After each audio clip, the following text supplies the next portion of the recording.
How you think you gonna get my respect? How you a man that can't keep your own spirit in check? That's the difference from rookies and vets. I tend to focus on the game, they rather complain to the reps.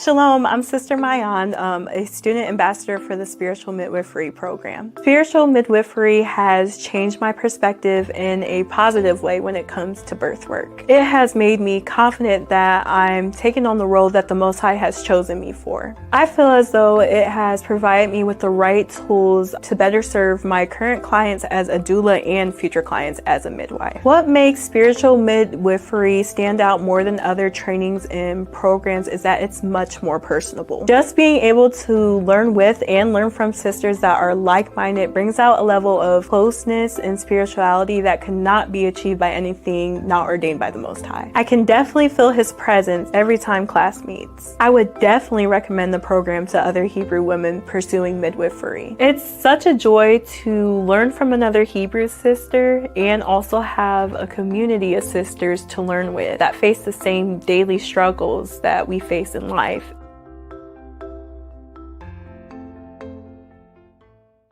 Shalom, shalom, shalom, family. First and foremost, I have to give all praises, all glory, and all honor unto the Most High God, Yahweh. Of course, I do so in the name of His only begotten Son, Yahushai, who the world ignorantly calls Jesus Christ. It's your brother Ariala of Sakari, and I am excited to present to you, the nation of Israel, the official Hebrew Israelite Bible. Now, this has been the culmination of 4 long years of hard work, and it is available for purchase at hibofficialzion.com. Get yours today.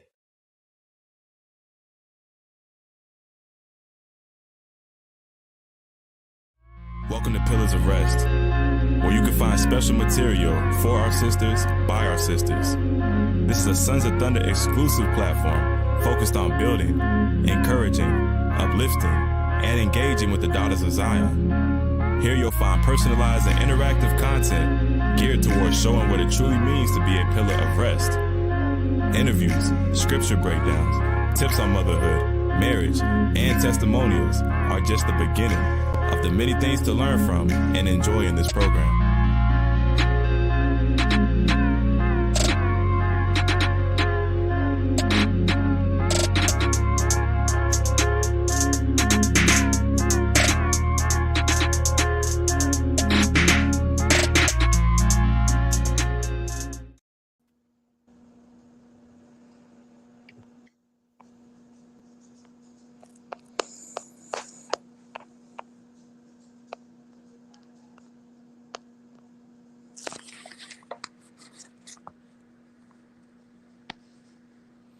Shalom, shalom, Israel. Shalom, First family. and foremost, like to give all praise, honor, and glory to the Most High God, whose name is Yahweh, and we do so by His only begotten Son, who the world ignorantly calls Jesus Christ, Yahweh Shai. We are the Sons of Thunder Israelites coming in here week in and week out, not only to prophesy the downfall of this wicked nation, but to exhort you so-called blacks, Hispanics, and Native Americans in sincerity and in truth, letting y'all know who y'all are according to the Bible, the chosen people of God, the Israelites, and teaching y'all this wisdom, knowledge, and understanding that's found in this Bible, man. Thank y'all for joining us, man. Thank y'all for joining us. I'm going to go ahead and shout out some of my members in the chat. If you're a YouTube member, go ahead and drop a shalom in the chat.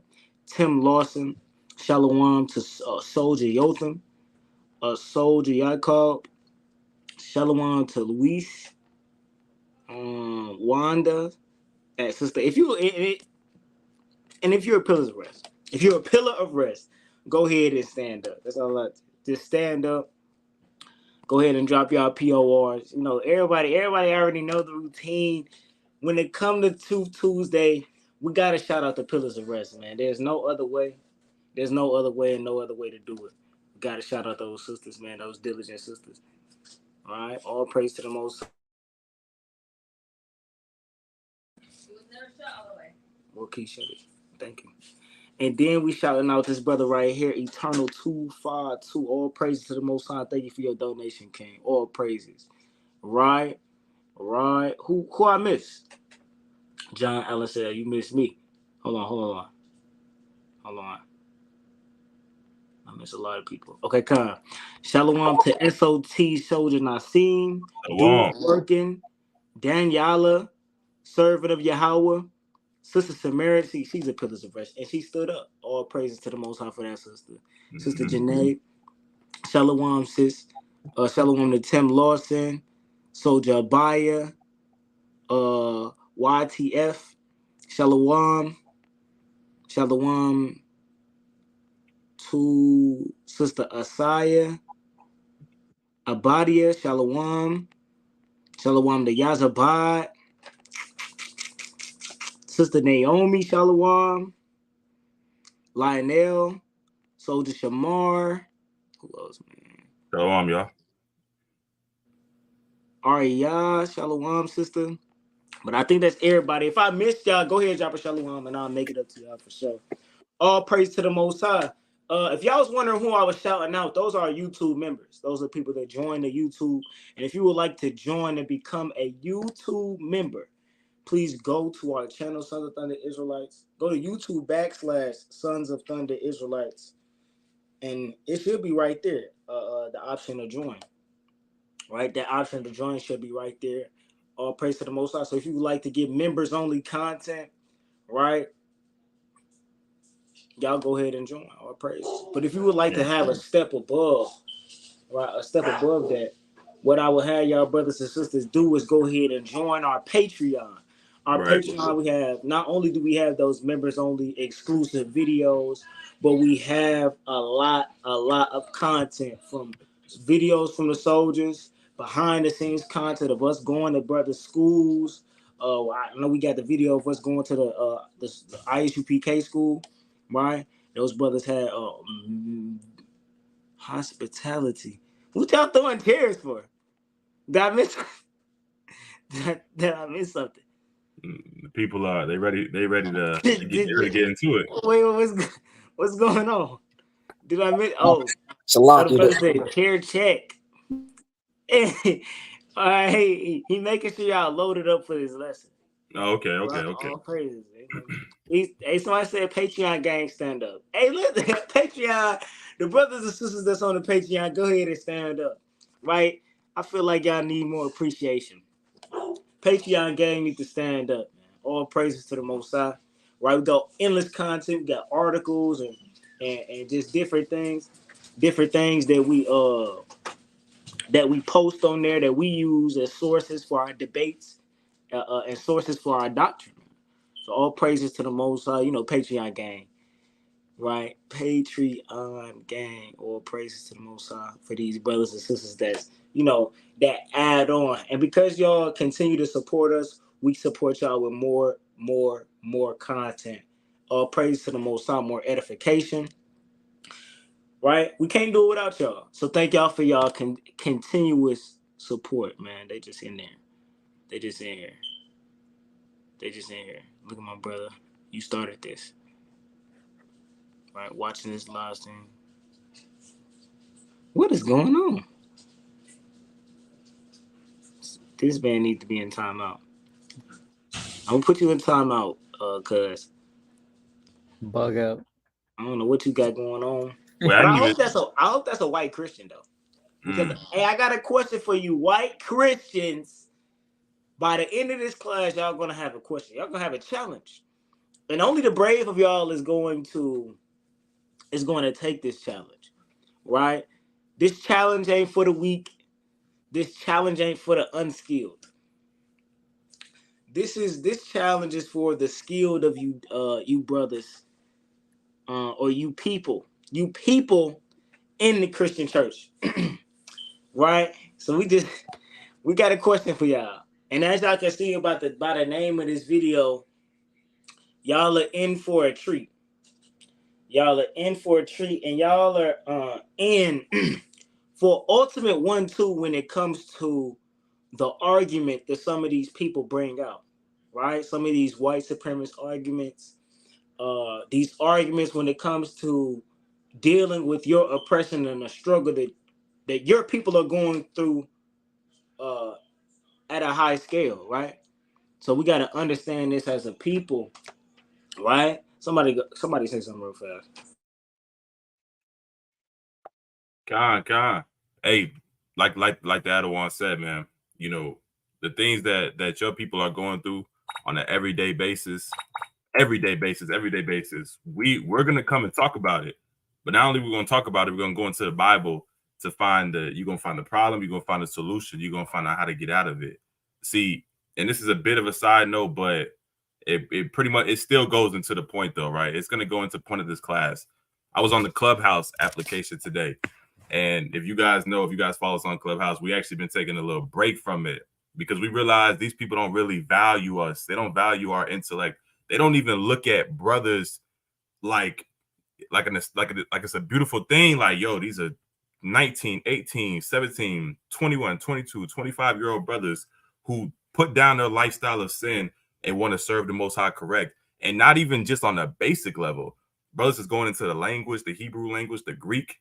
Brothers is learning the etymology of words. Brothers is doing amazing scholarship, and they don't look at you like that. Like, I may not agree with you doctrinally, but I actually commend you for being a young brother or sister in this truth, willing to change your life. They don't look at you like that. They look at you like, I don't care what y'all talking about. You guys are indoctrinated. That's from the devil. You guys are just mad about slavery. Woo, woo, woo. So we took a break from it, man. It's nothing but disrespect.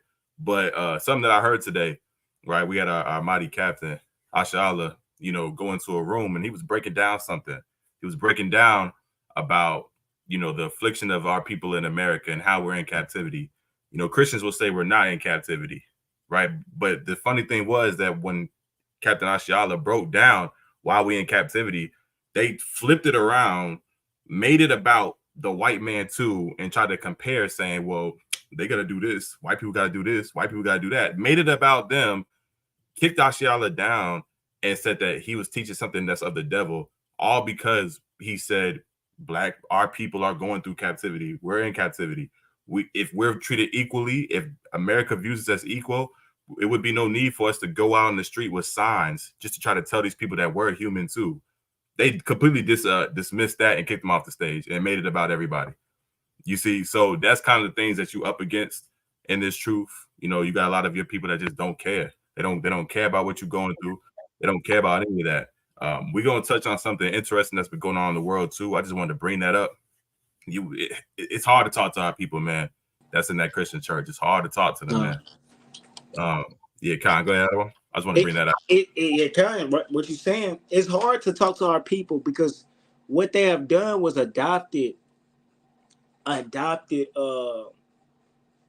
these talking points from a people that don't care about them.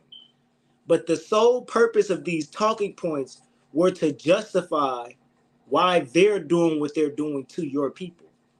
Durak, explain that. I will. Our people are being killed, brutally killed in the street by the police. But to combat that fact that can be stated by a so-called Black American, a counter argument is presented to him. Well, y'all kill y'all people. Well, y'all kill yourselves. What I'm to deduce from that statement is it's okay that we're killing y'all because y'all are killing yourselves too. Y'all are killing each other. So it doesn't matter if we're killing you because you're doing it to yourselves as well. Now that statement, look, as a child, I used to get in trouble as a child. Yes, Durak. Yes, Durak the Meek, the Captain Durak, SOT. Yes, I was a bad kid. I used to get in trouble, right? And I used to get in trouble because I always was talking in class, right? I just can't be quiet, right? So my mama came to me and said, boy, why are you talking in class? You know what I said? I already know my people, the Israelites in the chat, they know what I said to my mom. They know what I said to my dad. They know what I said to them when they asked me, why are you talking in class? What I say? Let me chat. What I say? What I tell her? What I tell him, chat?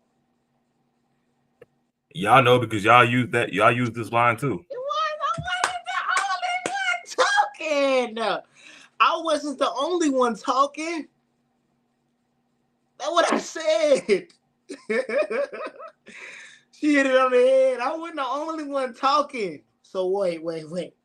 So what that argument was supposed to do to my mom was say, "Wow, okay, you weren't the only one talking. Okay, I won't whoop you. You won't get punishment. That's duh." But that's exactly what she's spot on, man. She was spot on. I wasn't the only one talking. So not being the only one talking, in my mind, was supposed to just get me away scot-free of all punishment. That's the same thing these white supremacist talking points do. That's what they do. I'm a dang do a Jedi mind trick and then just go away with no punishment. Because if they were to acknowledge the fact that those things happen, then there would have to be a change, or we'll see who they truly are. Let's get the Bible. Sirach 12 and 10. Go to the book of Sirach chapter 12, and let's start at verse 10. Because it's so funny. I was listening to the Tariq Nasheed debate against Myron of Fresh and Fit. And he was cooking them. The elder had said something about it on a Friday class. I wanted to react to it on here, with y'all, but it has so much cussing and vulgar language. You know, I just say the N-word a lot on here. You know, and I may say a casual, you know, I may slip up a casual, but they was going crazy. So I couldn't show that, y'all, because I know y'all have your kids watching stuff like that. So maybe we could do a Patreon video. One of the soldiers, the brothers, y'all group together and make a video, react to that, those talking points. It was a great video, right? But what's happening is a lot of things are being denied, right? It's being denied, and it's being painted in painted with a brush like it's not happening, right?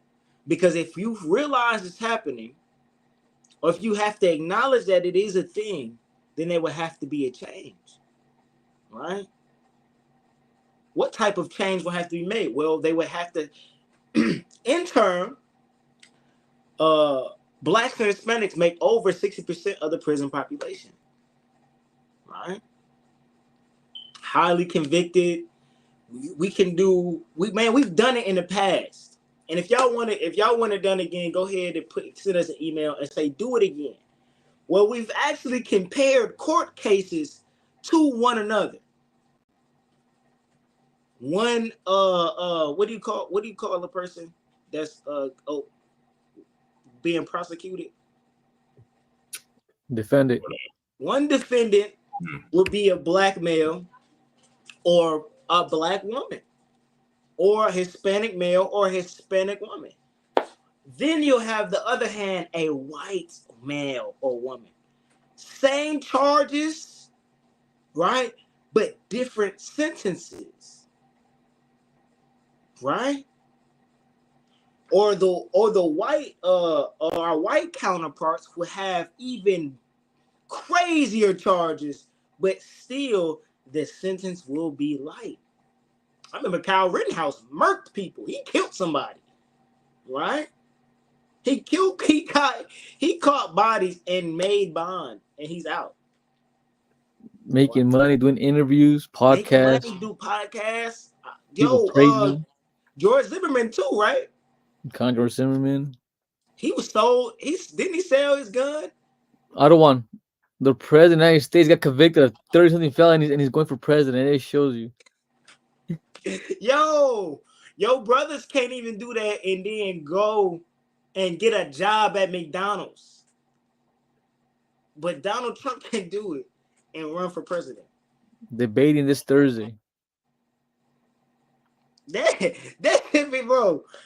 they like the brother was saying. The Captain Ashiala was breaking this down, and I already know. You know, correct me if I'm wrong, because me and Ashiala be like this, right? We really like almost like twins. Like But Caleb and honestly, like Caleb and what's the other brother's name? with Remember when we went to go check out the land? Joshua, Joshua, there you go.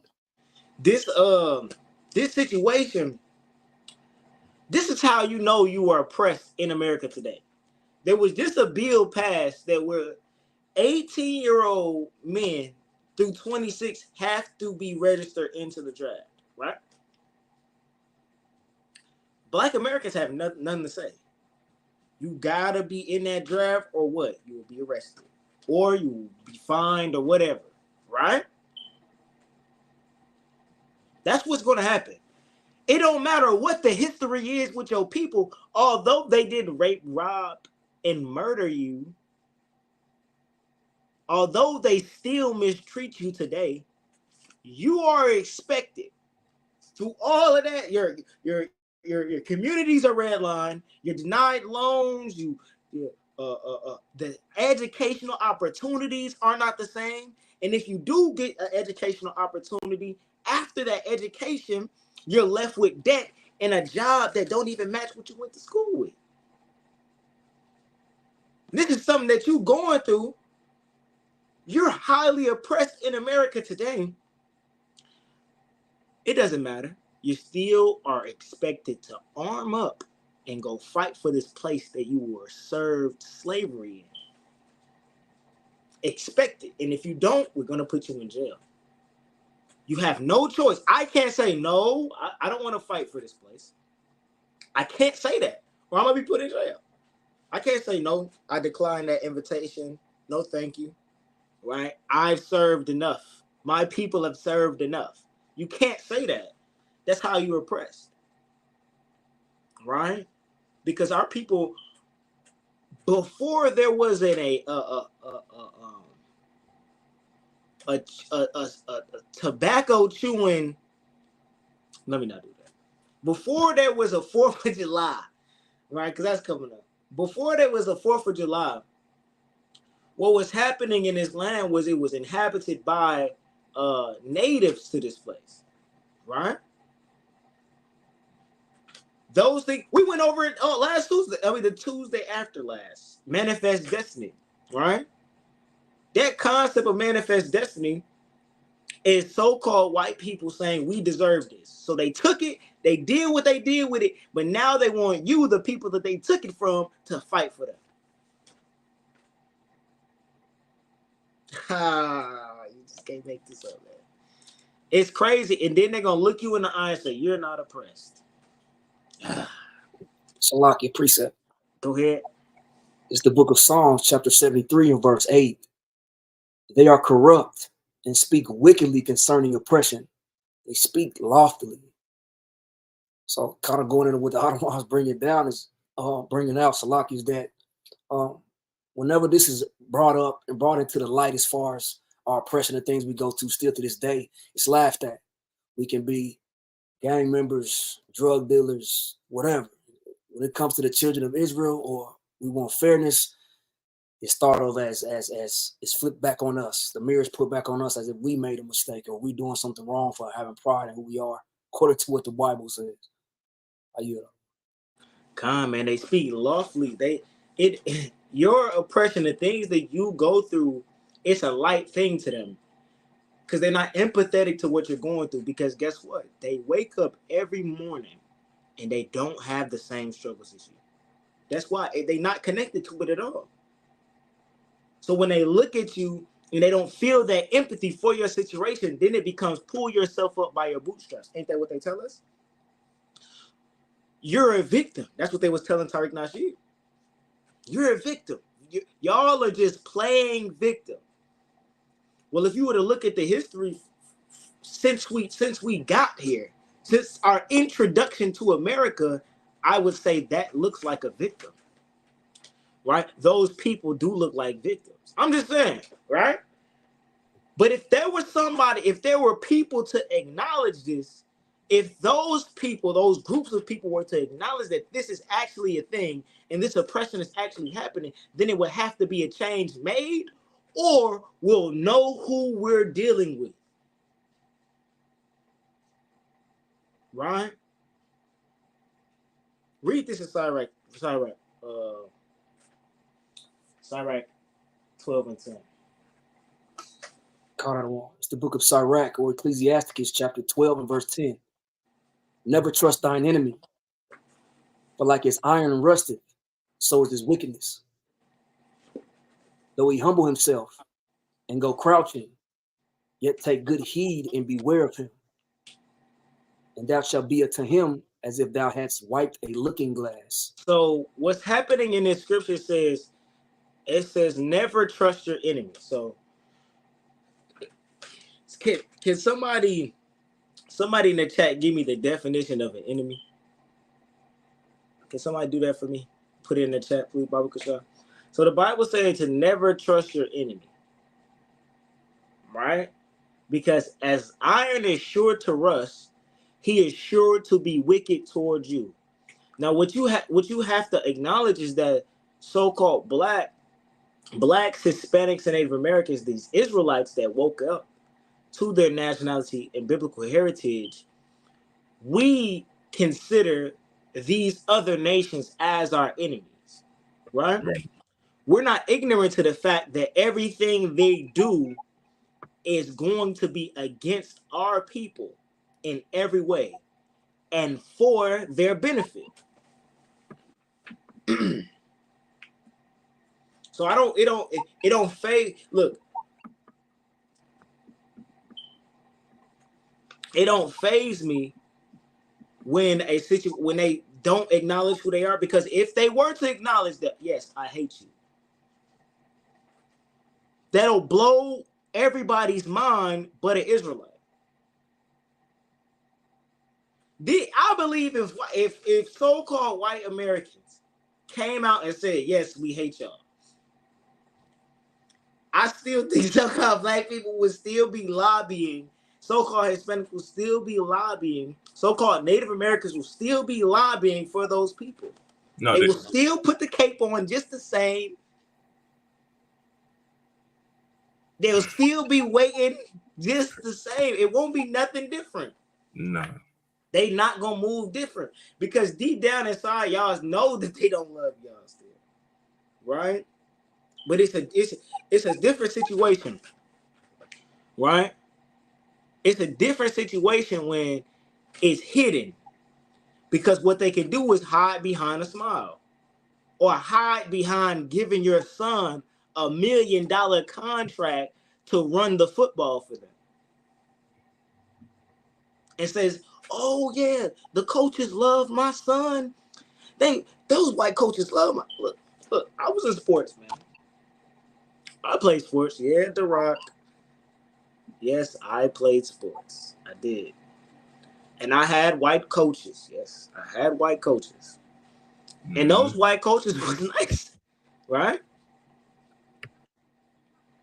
They're going to get you. Until you are not beneficial to them. When you're benefiting them, they going to be there for you. But when you're not benefiting them, you're nothing no more, right? You look into the NFL today, it's the same thing. What's that man's name? Jerry Jones? Yup. Jerry Jones. Right? Matter of fact, we should show that. Continue to read this already. I'm gonna send you some y'all raw. Continuing in Sirach 12 and 10, Salaki 12 and 11. And thou shalt know that his rust hath not been altogether wiped away. Mm-hmm. Set him not by thee, lest when he hath overthrown thee, he stand up in thy place. So y'all are setting these people by you in hopes that things are going to get better, but their whole plot and plan is to overthrow you. I'm going to use you up till you have dang CTE, and then I'm going to make fun of you in the media. Right? That's what they do to our brothers, man. When you decide that you want to make a stand and protest for your people and their needs and the thing that's going on in America that everybody can see, that's televised since Barack Obama, and you decide to take a knee,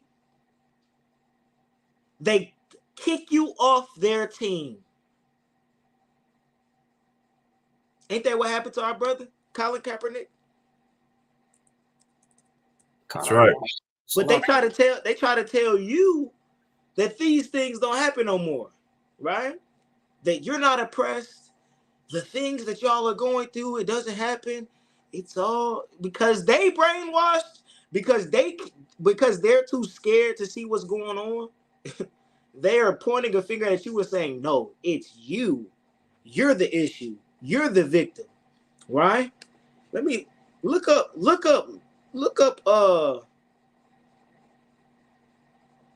Jerry Jones. Look up Jerry Jones, Lil Rock 9.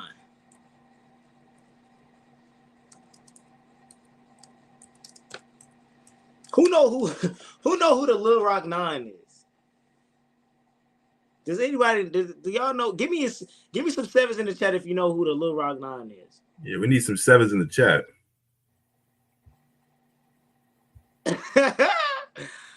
Oh my God. Oh my goodness, man. I think I'm gonna send you this one, Kane. Let's look at this real fast. Hold on, let me get this right, y'all.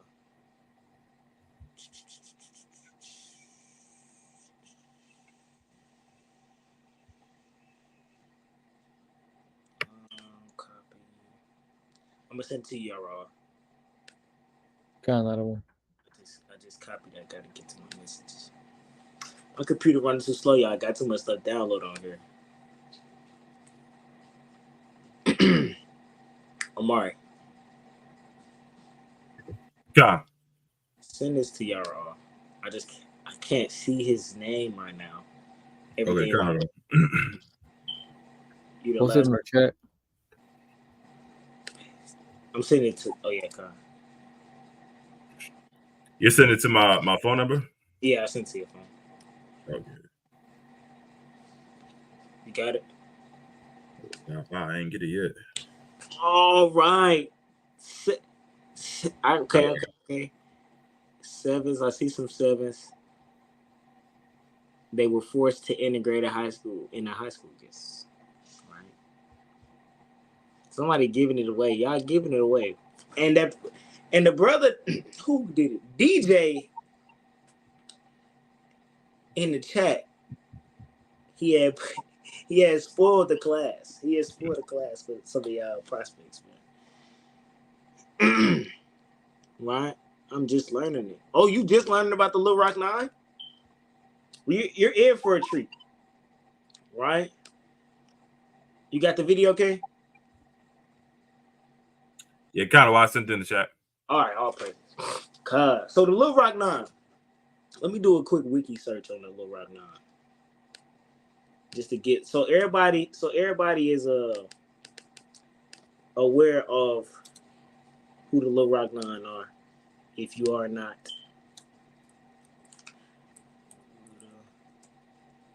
It's in the back auto one. Okay, all praises. Maybe they'll get into it. Let's see what they're talking about in this video. I've never seen this video, but hey, we operating this under the guidelines of where's that? We operating this under the guidelines of fair use for educational purposes. You can go ahead and play it.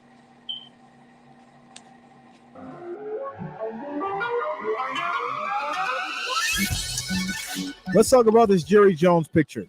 Shout out to him. Got a couple emails about it. Pause. I reached out to a couple of my close friends. So what y'all are seeing, who y'all are seeing circle is Jerry Jones, right?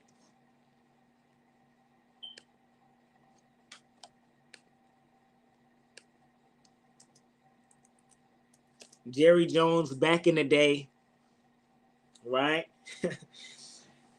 Jerry Jones is a American businessman, and the owner, president, and general manager of the Dallas Cowboys. The Dallas Cowboys are an American football team, right? But this is him. And some of y'all are saying, hey, what's so, they got him in black and white. Yeah, he's in black and white. This scene right here, if y'all can see by the cameras and the videos rolling, right? This is a televised incident. What televised incident is this? This is the Little Rock Nine. So the Little Rock Nine is a group of African-American high school students who challenged racial segregation in public school of Little Rock, Arkansas. How did they challenge racial segregation in a high school? By integrating the high school. So they integrated said high school, right? Before this event happened. It wasn't a pop-up thing. They didn't just pop up to the place, right? They didn't just pop up to the event. It was something that was covered, and I believe it was covered nationally, right? I wasn't born back then. You know, our warrior was 3-4 months back then, right? But this was a thing that was in the newspapers in Arkansas, right? Definitely people knew about this. That's why it was such a crowd, and that's why the TV was there. That's why media was there, right? So this young man circled is the owner of the Dallas Cowboys. It's a point I always say. These people are showing up to intimidate these Little Rock Nine, these brothers and sisters that's integrating the school. They're trying to keep them from going here, right? Now, in this instance, they're trying to intimidate them and keep them from going to their school because they feel like their school should be a segregated institution. That's the beliefs of these people, right? The people whose forefathers owned our forefathers. And the only purpose and the only achievements that they sought our people for was to make them income. But now, because they cannot benefit off of these people that they feel is less than, it is now turned to a sour and hateful situation to where they don't want them to go to the same school. Granted, I'm all for segregation, right? But in this instance, this man who owns the Dallas Cowboys was there at the scene showing his support for the hatred that was mutual amongst these white people. To show that he is not going to stand for integration. That's why he's here. You want to know why? Because that's what all of them are here. That's why everybody there for, right? But play this video, because look in the video and see if he got the Jerry Jones talking about it clip. Had some conversations. I had some people say, "Don't talk about it, Jay. You know, everybody understand. You're doing good things on your channel. You're streaming the sports. You guys are having fun." Then I had some people say, talk about it. Be who you are. Talk about it. I'm going to talk about it. I feel like these are the kind of conversations that we have to have. We have to have these kind of conversations. We have to be candid with each other.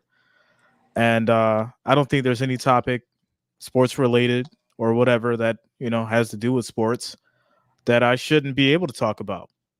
So I'm going to talk about it.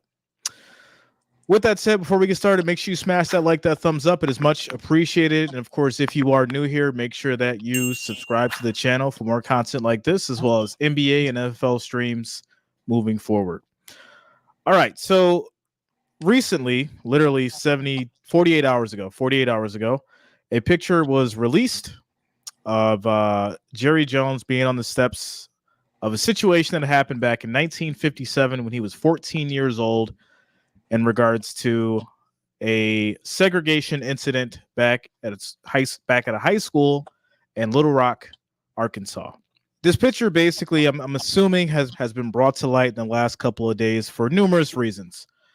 Jerry Jones obviously owns the Dallas Cowboys. He has for the last 30 plus years. And there now has been, questions in regards to why don't we have many black coaches and, of course, any black NFL team owners. So let's highlight a couple of facts, right? We do know that this picture was taken back in 1957. We do know that the picture does feature Jerry Jones. This is him. He has acknowledged that it is him in the picture. He was 14 or 15 years old. So we do know that the picture is real. The picture is him, and he was at this event when it happened. Now, he also went on to say basically that, he wasn't involved in the situation, but he was there. He also stated that, he was curious in regards to what was going on, and that he was basically worried about whether or not he would get in trouble. So one of the things he said was that the reason why he's there, he said he was confused and curious on what was going on. What do you mean by that? What do you mean you're curious on what's going on? What do you mean? That's one of the worst excuses. But you know what our people did? They ate it right up. They ate it right up. And I'm going to show y'all one of the biggest coons in the world. Right? But go ahead and continue to play this. Let's see if let's bring out some more information. By being in this place at that time, and that's all he can remember. This is basically what I got from his statement. Now, how I basically feel about this picture. Obviously, this is in 1957. This is a time where racial tensions were very high, most likely on both sides because of the things that were going on back then. I feel like when we have these kind of pictures, these kind of images, videos, anyone that was in these kind of situations are basically not only reliving that issue. So you've been injured in a recent car accident and you want to get a major check like this right here. Here's what. Or that timeline that, from that time frame, I would say it basically brings back the raw emotion of what we dealt with as a society, what we deal with now, even today in this country. I want to say this. I feel like if Jerry Jones has the power to create more opportunities for black coaches, black NFL owners in the NFL, he should do so. And he's acknowledged that he has the pull per se to do it. But I don't think so. In that instance, I kind of tuned out of what the brother was talking about last. Y'all want to comment on what he said last? I don't want. He just, I heard it, but it was going to go into accepting. It was going to go into that. It wasn't going to go into any. It wasn't going to be that now. And that's what I don't like about our people. Why did he grill this man? And why didn't he grill the roster of the Dallas Cowboys? Why? I don't understand why your brothers and sisters did not. Why your family, why your people did not boycott the Dallas Cowboys after that? Why there wasn't mass burnings of the Dallas Cowboys merch, right? What year was this? When this 2021, 2022? Dak Prescott, Ezekiel Elliott, when they playing for them? Why did these men sit down? Why didn't they stop playing for this guy? Right? Your people have no solidarity. Hey, send this video too. Send this video to y'all all. Y'all all play this. Play this one right here. Kyle, I put it in the chat. I think, I honestly think when these situations come, your people do not care. Right? Like I said in the beginning, when these things are brought, because every time these things happen, every time we have a conversation, or every time there's a big conversation between us or other people and the topic of racism in 2024 and oppression in 2024 or in whatever year we're in, something like this always happens, right? And then people are made hypocrites because you have to see this and say, man, their wickedness is not gone, or their hatred for us is not going away, or these people, the people, like the big point I'll be making is that he was 14 years old receiving the learning of hatred toward your people. You don't think he still hate black people? You think that's just gone? You think how he feel? You think in that time, they thought black people were inferior. Hispanic people were inferior. Native Americans were inferior. In that time period, yes, they believed y'all were inferior. You think he don't think he's superior to you to this day? He owned the football team. Your sons are working for him, and you're happy when he signs your son. You're happy when your sons get drafted by him or any of these other owners of these teams. You're excited. Hey, Salak, one. Go ahead. Hey, Jerry Jones was one of the first that said, if any players follow Kaepernick, they will not play. That's what he said. He wouldn't let none of his players play that kneel for the flag. What was Kaepernick doing? What was Kaepernick doing? He's kneeling for the flag, kneeling for the. He was protesting for. He got tired of seeing his brothers and sisters dying on the street. He got tired of that. And Jerry Jones was totally against that. Salaki King. He refused to take a stand for the nation that won't stand for him. So he kneeled. And Jerry Jones said, if you other Negroes kneel, you not playing. And y'all brothers say, okay, master. And y'all look through your eyelids. Then you got this dude. Let's not forget how Stephen, give me a 7 in the chat if you remember how Stephen A was coming at Kyrie Irving. Who remember how Stephen A was crucifying Kyrie Irving? Who remember that? Stephen A was blasting Kyrie Irving. I mean, yo, I wish I remember the clip, bro. But I used to have it. Unc was talking crazy about Kyrie Irving. Hey, Salakia. Go ahead. Hey, he was talking crazy about Kaepernick too. He was talking crazy about Kyrie, Kaepernick, and oh my man, there's so many situations with Stephen A. We're gonna touch on this one when the video play, but there's another situation too. I don't know if y'all Cuban, right? Mark Cuban. If y'all don't know, that's the owner of the Dallas Mavericks, right? Edomite. Now with that situation, if y'all remember, he was, I don't know if he was doing an interview or what, but he was on a recording saying that if he was walking down the street and if he's walking on one side of the street and there's a black guy with a hoodie, this is around the Trayvon Martin situation. And right where Trayvon Martin got killed. He said if a black dude was walking with a hoodie, he's going to the other side.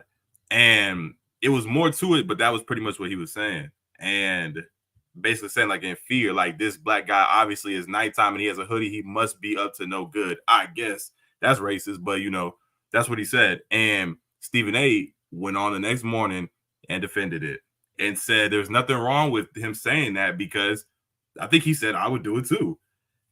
Stephen A has the history of that, but you got to think when you have a big platform like what he has, he's not for you. Nah, man, he just asked for what, $50 million a year to re-sign with ESPN. he's not about to do no advocating for you. That's just not his. That's not his mindset, right? Imagine if he did though, he wouldn't be working at no ESPN, not advocating for you. So everything has to be okay. Everything has to be a pass for them. But when we have situations like Kyrie, now he should retire. Now he's this is the Kaepernick too. See, when he spoke on Kaepernick, it was because he had missed a practice that he was about to. He was trying to get back into the league, so a team had invited him to a practice, but he missed. He didn't want to go. Stephen A. grilled him for that. Never mind the reason why Kaepernick kneeled in the first place. He didn't care about that, but just had the worst stuff to say about him. And it's, you're gonna see that a lot with these people. That these people ain't advocating for you. These people don't care about you, but you're gonna see who they advocate for, and we're about to see it in this video.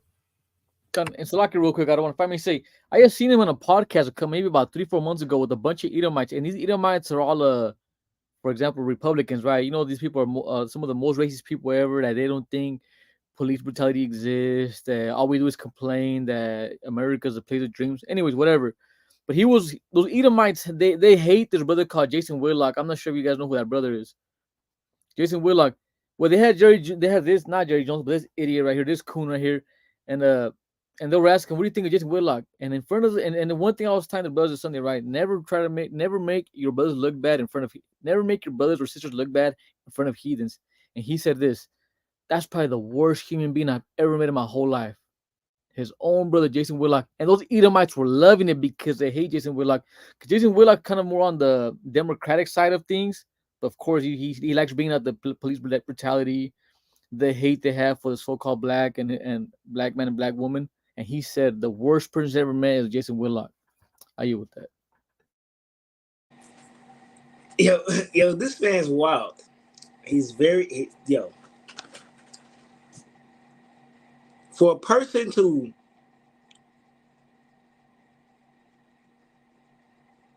let's see how he talks about Jerry Jones. And y'all heard these other witnesses. Kyrie Irving, he dragged. Colin Kaepernick, he dragged. Hey, didn't Kwame Brown, didn't he speak against Jerry Jones? Or was he cooning too? I think Kwame Brown wasn't cooning. But play this video. Let's see how this man talk. Let's see how this man talk about Jerry Jones. Is he gonna drag Jerry Jones? And let me say this.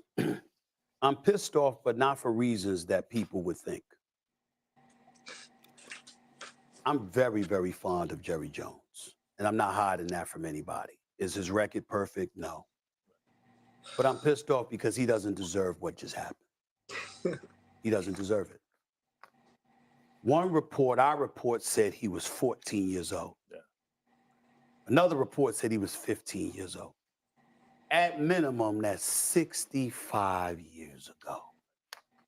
You're going to bring up a picture of Jerry Jones standing at this protest.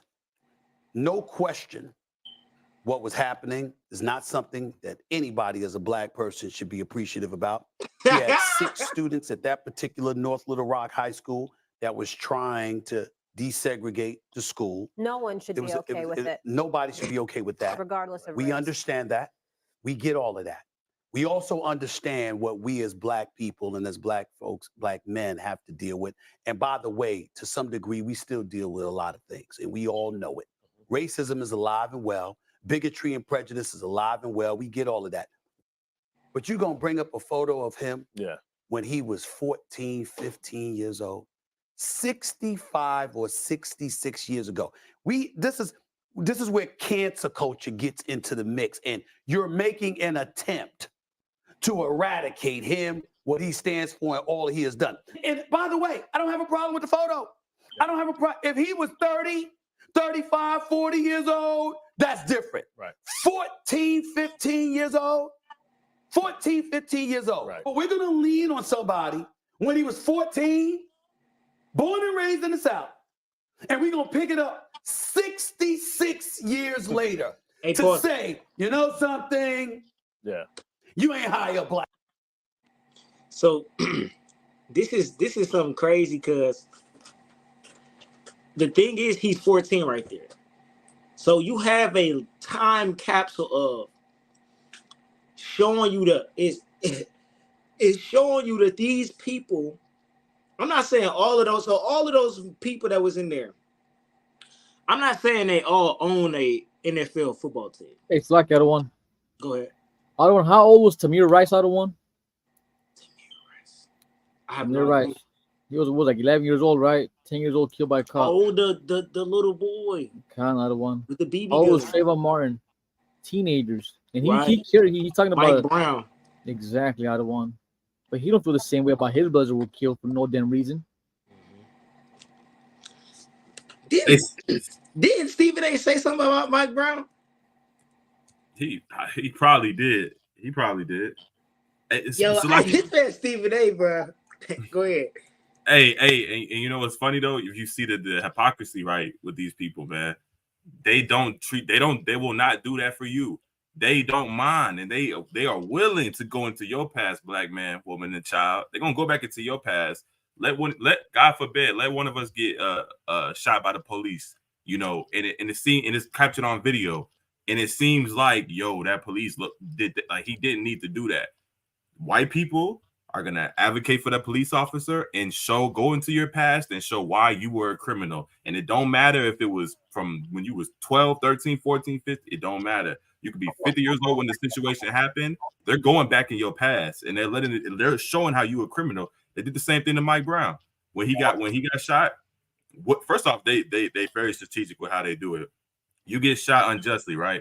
They're going to go into your Facebook. They're going to go into your Facebook, try to find some pictures of you looking what they would deem as a thug, right? They'll try to paint an image of you, basically.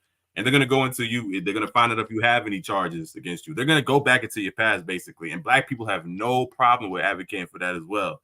They did the same thing with George Floyd, et cetera, et cetera. So it's only with them is it, well, that was the past. They were young. That was back then. It's only with those people where that's okay with. And you got black people that's playing that role too. But for you, they're going to go back into your past and they're going to have no issue with doing it. And they're going to be justified in doing it. And now all of a sudden that shooting that took place is now justified because of what you did when you were young, when you were years ago. They're going to show you why you were a criminal, why you were not good for society. They're going to do that, man. Because what happens when our people get shot? What was he? It's never did he deserve to die? Was he coming at the officer in a way to where the officer's life was in danger? It's never that. It's always, what was he doing when officer, like what activities was he involved in? You know what I mean? What was he doing in that area? You know, so man, they're gonna play that role with you, man. Salakia. Also, if I may, I don't want Adam's point. Stephen A. keeps making a point of the age of Jerry Jones, saying he's 14 or 15 years old. There are numerous families that can vouch for what I'm about to say. Numerous families of so-called Black, Hispanic, and Native American men and women who have been wrongly convicted and tried as adults at 14 and 15 years old, and they still sitting in prison right now to this day. And when they get home, they're going to have to learn how to reincorporate themselves back into society, having missed so much time. Even if they're able to parole or probation out, they're going to be on probation for another 10, 15 years or whatever. They're going to be constantly monitored. So the age is kind of a cop-out. That's a cop-out. You know, it really is. I yield on. That's a great example, right? But he doesn't care. That's the thing about your people.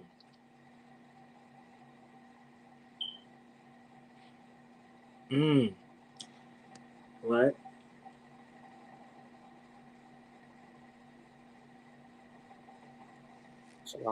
This sounds so crazy because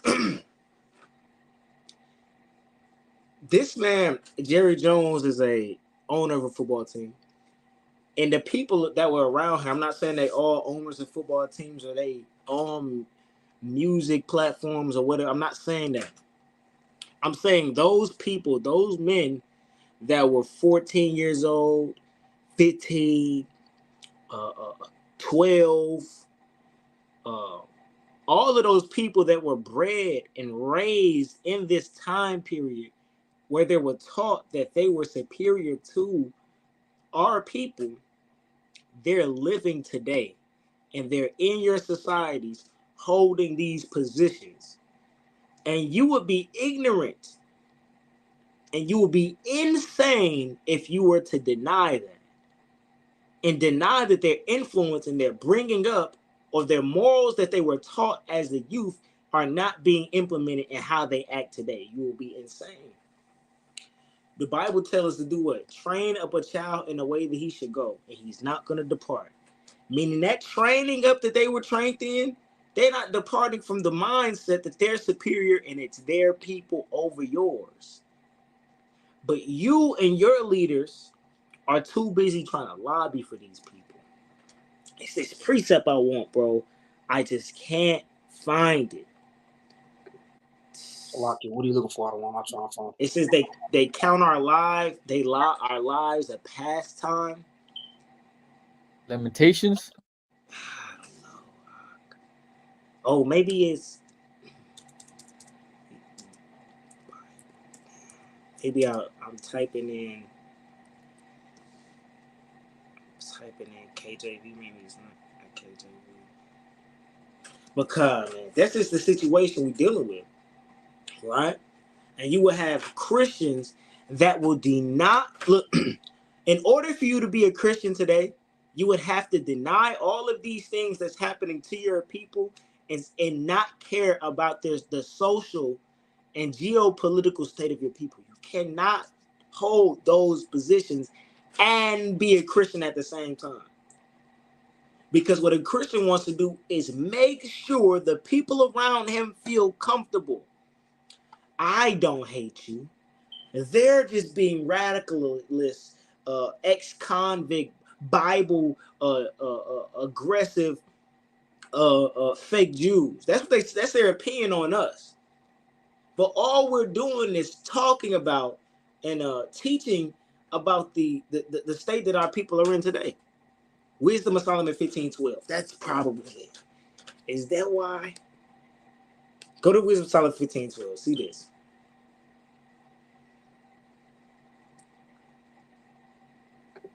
Hopefully this is the precept. Right? It's the book of Wisdom of Solomon, chapter 15 and verse 12. That they counted our life a pastime, and our time here a market for gain. So this is the situation that the blacks and Hispanics are living in today. The water Uriah for that. This is the position that our people are living in today. Our life is a pastime, and this is something for their entertainment.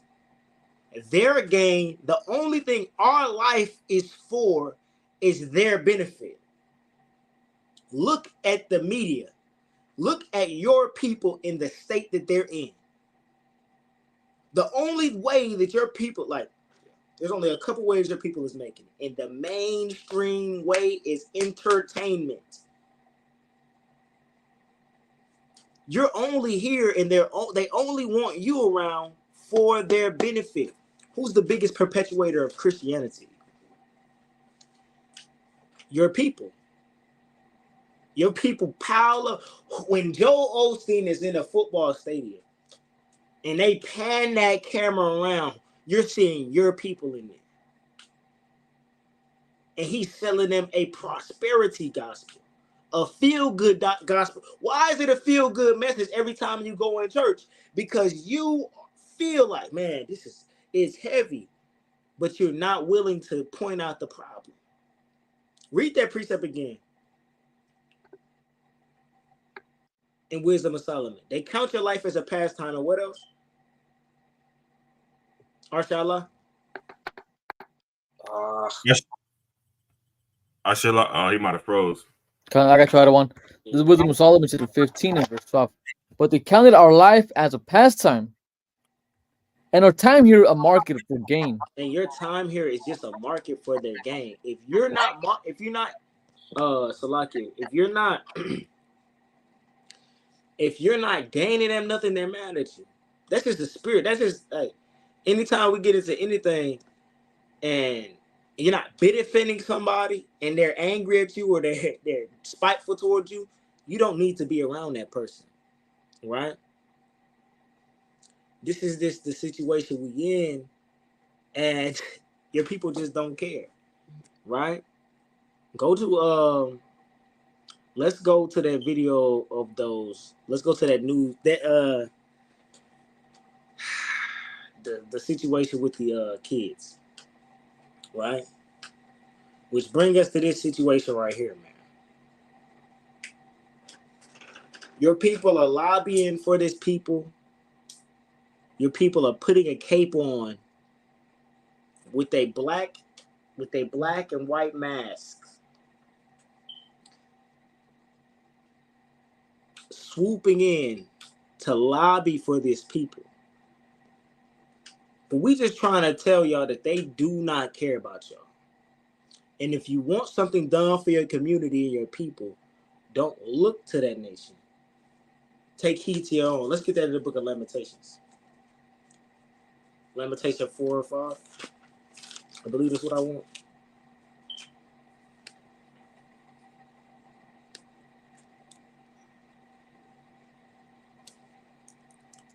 Case, Lamentations 4 and 5. Yeah. It's the book of Lamentations, chapter 4 and verse 5. Is that? That's not what I want.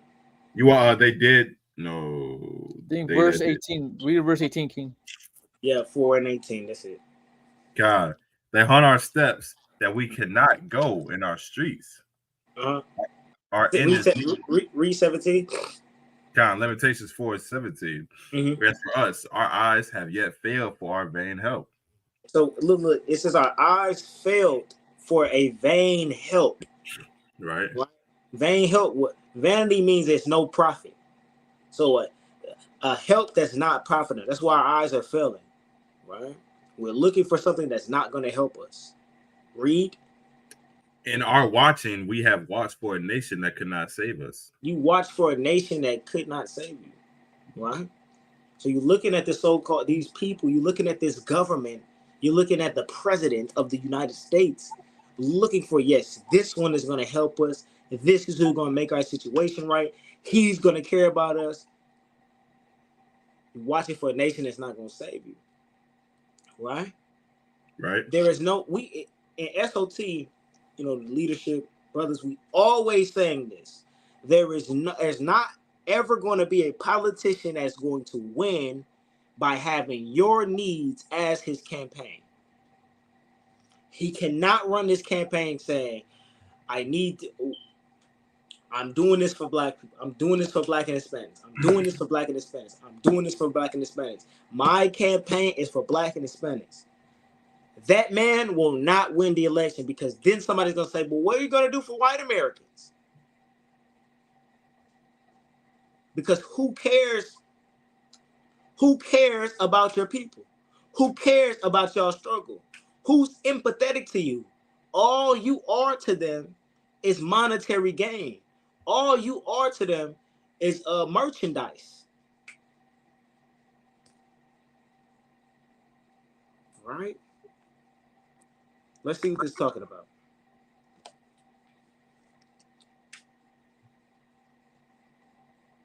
Don't blow your mind, even in today's world. A white couple who enslaved black adopted kids charged.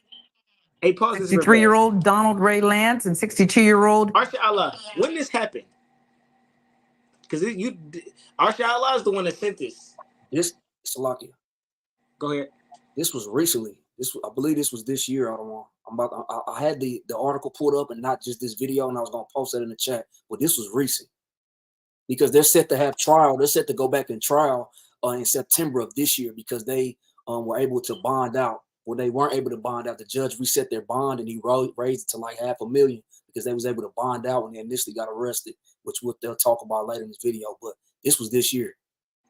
So the bond these two out is gonna be like $1 million. You know who else bond was sent to $1 million and they got bonded out? Kyle Rittenhouse, man. Kyle Rittenhouse had a $1 million bond. Right? So-called white Americans gathered their funds up and got Kyle Rittenhouse out of jail. You think they won't do it for these? One of their patrons, You don't think they're gonna do right? So they get out and they're able to celebrate their 4th of July, their Independence Day. You don't think they're gonna do that? Man, come on. Play the video, folks, please. Baba Kashab. Y'all feel free to throw Jean chairs K. Whitefeather, a and white chanclas couple as from you feel needed. Sissonville, West Virginia, are back behind bars after a judge revoked their initial bond and raised it to $500,000 apiece. More than double the amount they faced last year when police arrested them on charges of locking their adopted Black children in a barn and forcing them to work as slaves.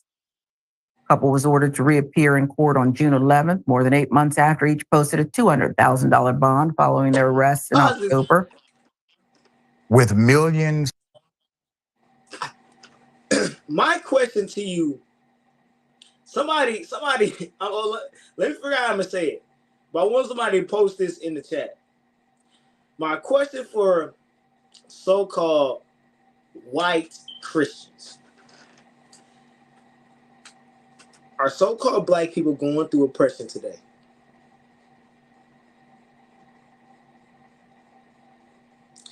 And if so, what can be done about this oppression?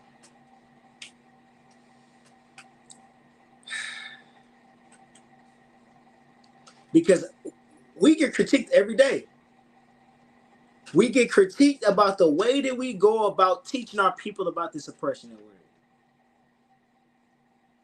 Hey, what they say out of one? Slavery was such a long time ago. Get over it. There it is.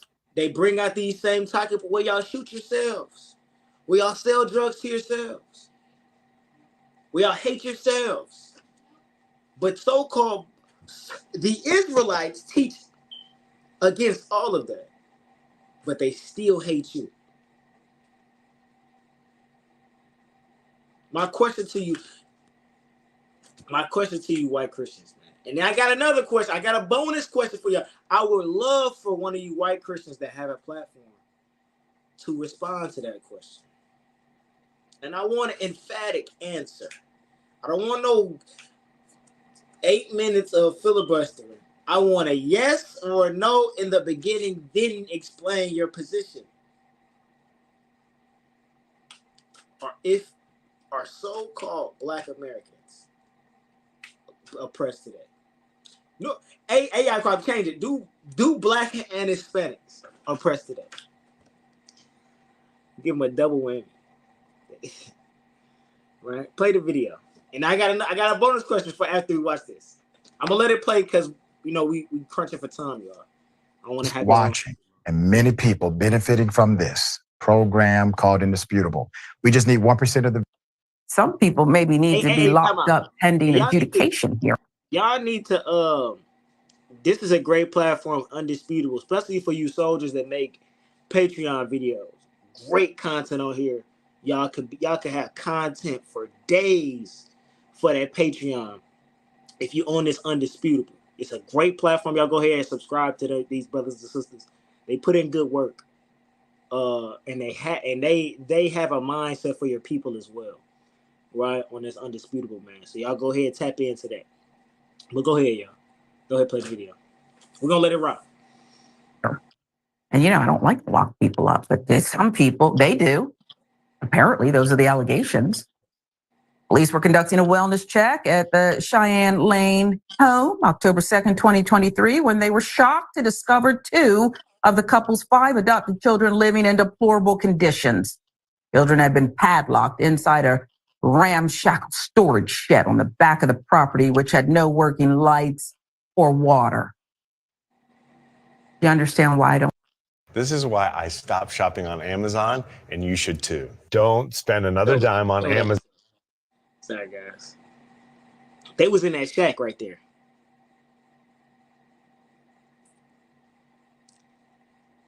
You can go ahead and play it. I don't want to stop it. Y'all just listen. If y'all need us to run it back, say run it back, but y'all listen to what's going on. I don't want to keep stopping it because it's going to go longer. They deserve bond. The police showed up, and this is what they say they discovered. These children were identified only as a 14-year-old boy and a 16-year-old girl. Third child, identified as a 9-year-old girl, was confined to a loft inside the main house, away from the presence of the adults, isolated from her other siblings, police said, according to reports. Atlanta Black Star filling in more. At the initial court hearing in October, Lance and Whitefeather pleaded not guilty, and Kanawha County Circuit Judge Mary Claire Akers set bond at $200,000 in each. Too low. That's too low.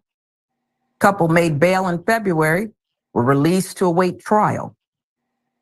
They remained free for several months, but in May, a grand jury indicted the couple on more than a dozen new charges, most serious being human trafficking of a minor child, which prompted the judge to revoke the lower bond, ordering the couple held in lieu of $1 million. Along with human trafficking and neglect with serious risk of bodily injuries or death, I don't find the bond to be sufficient, Akers told defense attorneys during the second bond hearing.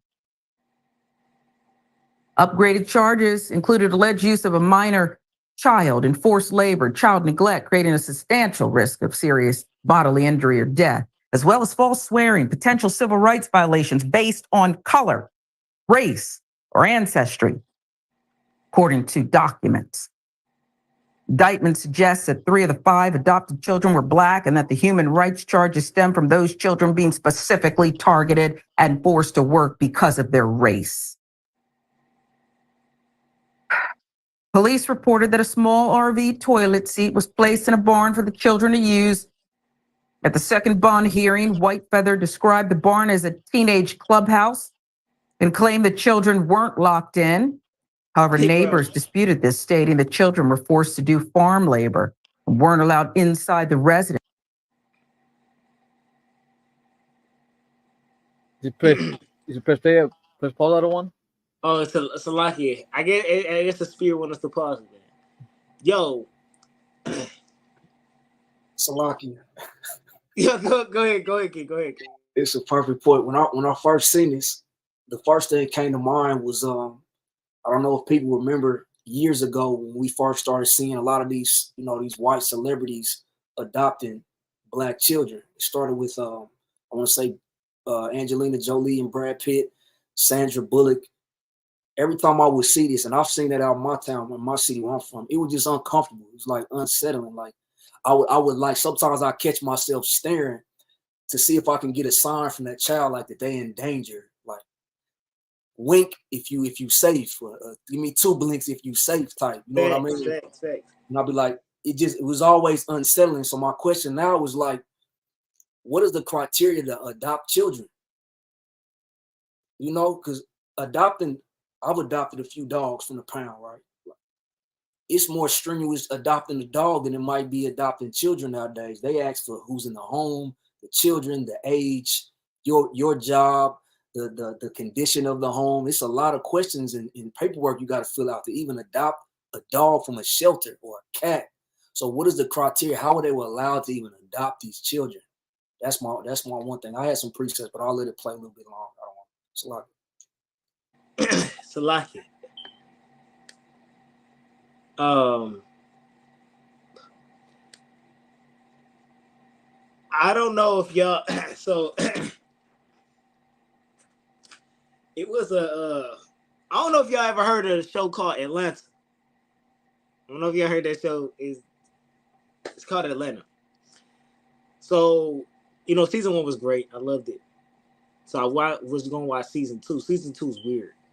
I don't recommend season 2 for nobody. But the first episode of season 2, it was about 2 lesbian women that adopted so-called Black children. And basically, long story short, they were mistreated, and then they drove them all off the bridge into Lake Lanier. Now, this is the situation, like he's saying, like, I be seeing stuff like that. Jennifer Hart drove her 6 children to their death as her wife looked up how much they would suffer. And jury says,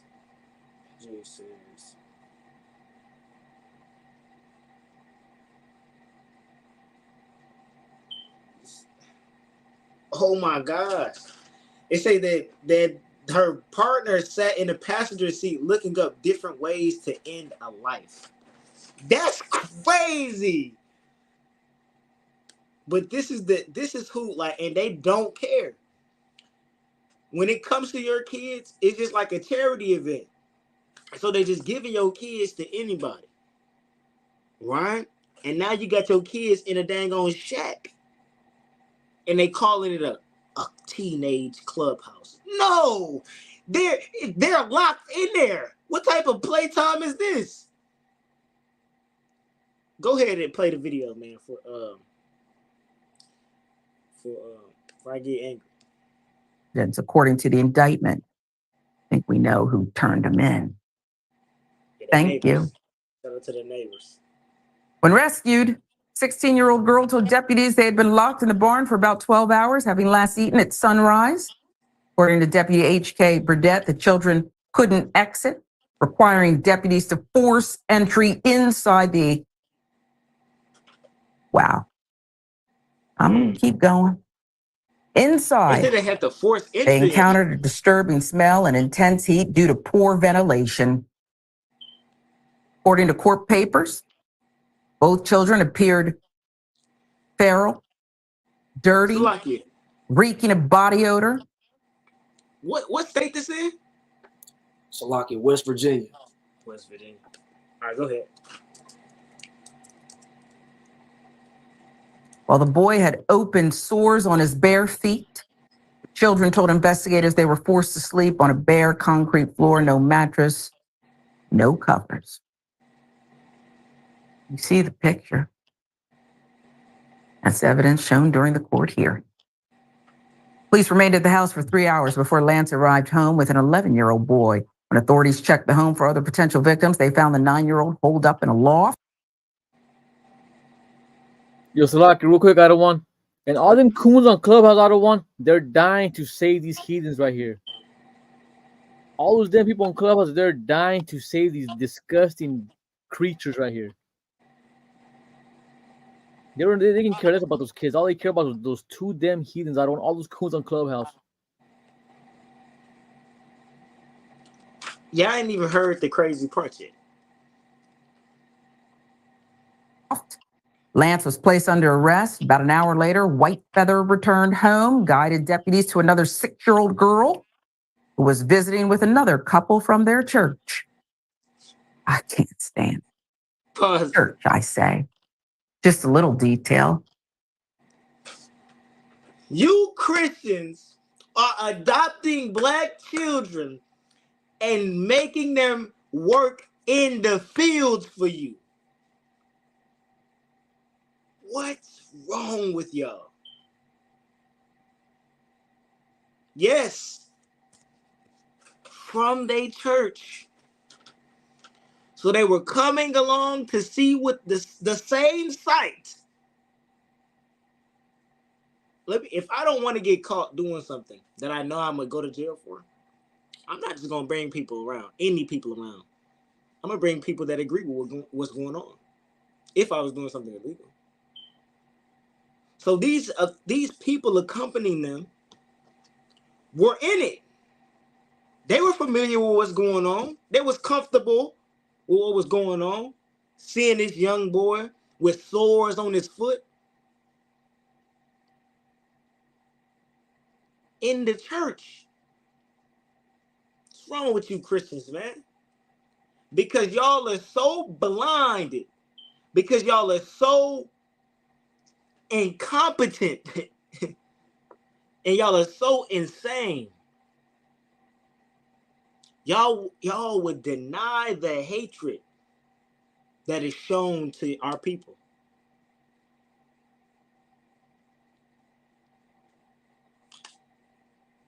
I want somebody to deny this, man. I would like one of you white Christians.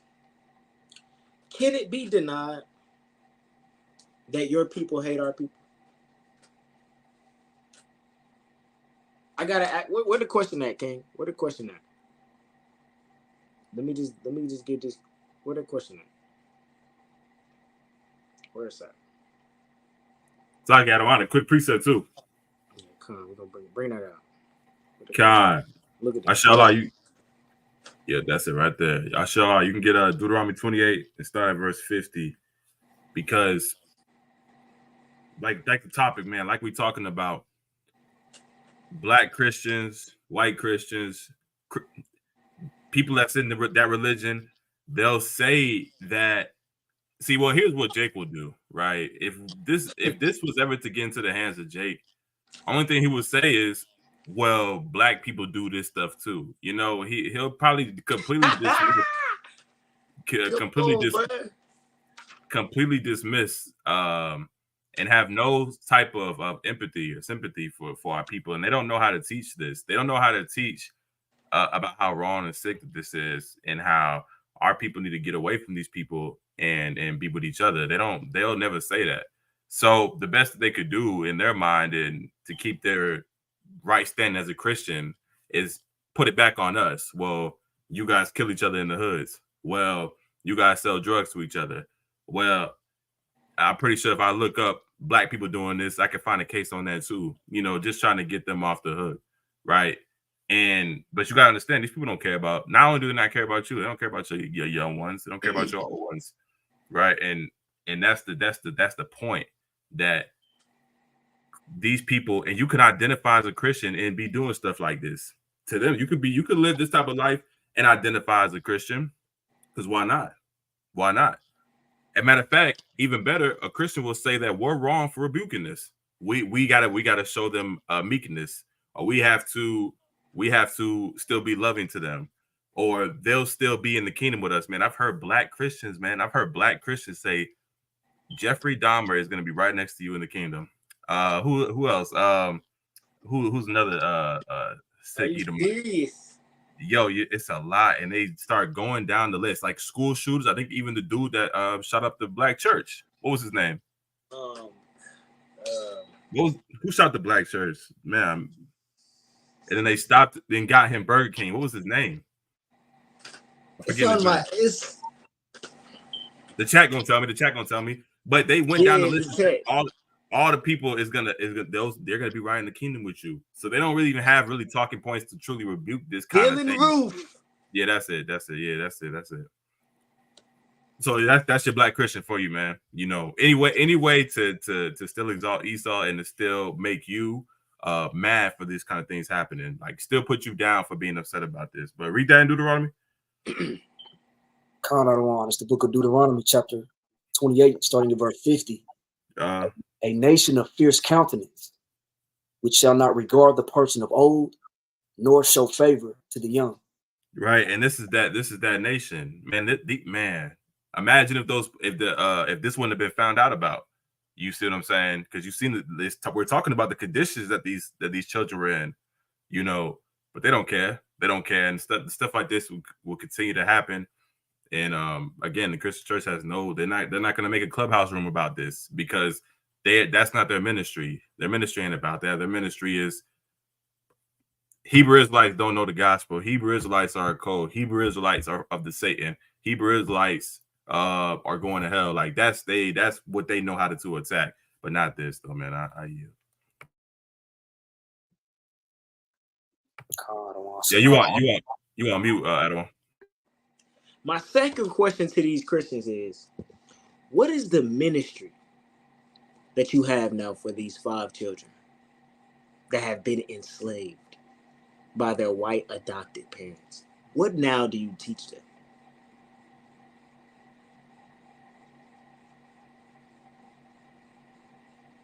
When they come to you and ask you, why did God put me into that position? What are you going to teach them? Shout out to our new member, man, Antonio Brayboy.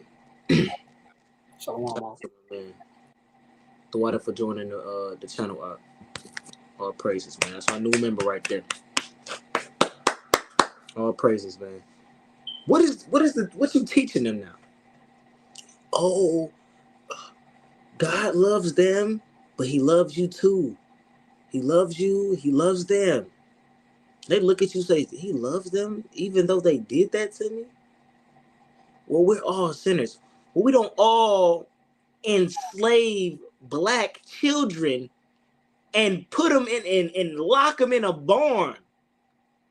It said one of the little girls was on a loft, handcuffed or roped or whatever. How did it describe it? Dang, I forgot the word to use. Well, she was chained up or something. I don't want to put nothing on the situation, but she was incapacitated in some way.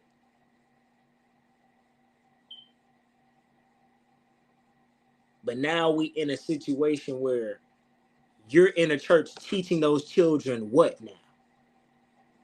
What concerning their situation? What concerning the people that did that to them?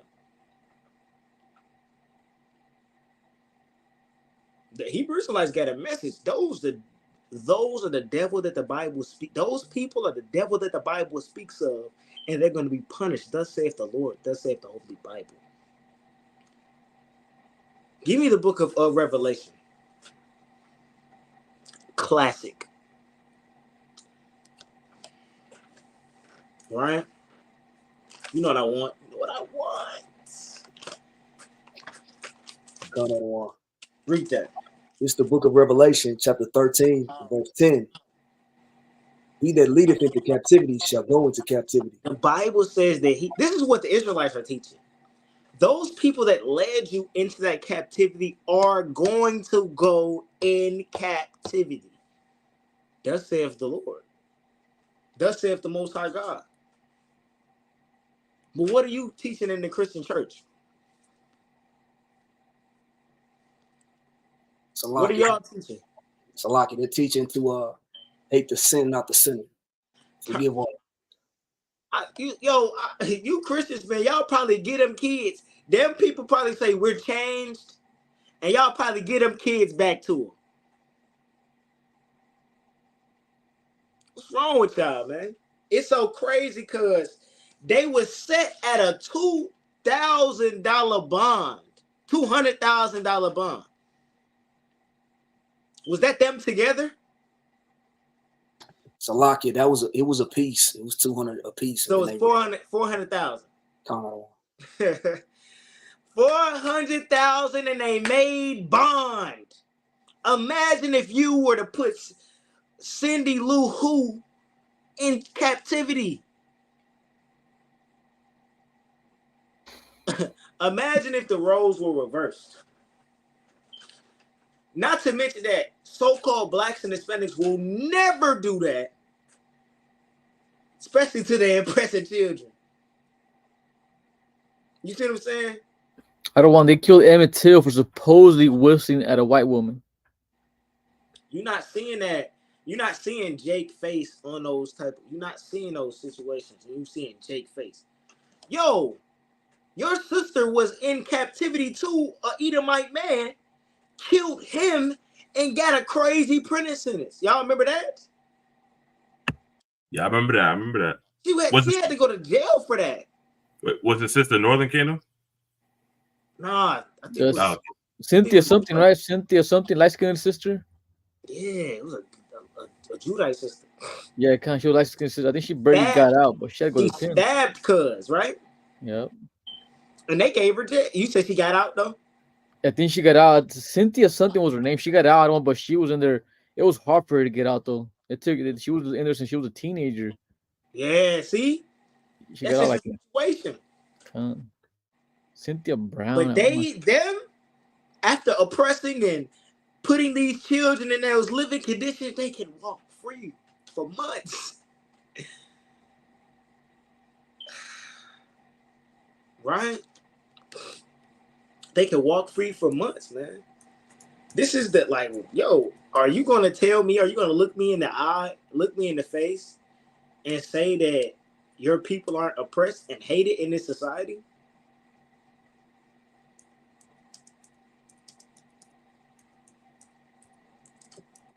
You just can't do that to me, man. I can see. I'm a fully competent individual. The elder got a lesson, man. You have to be insane to be a black man in America, because they're asking you not to feel this. They're not asking you not to see what's going on. They're literally telling you to have a blind eye and don't say nothing about it. If you do, you're a victim. Right?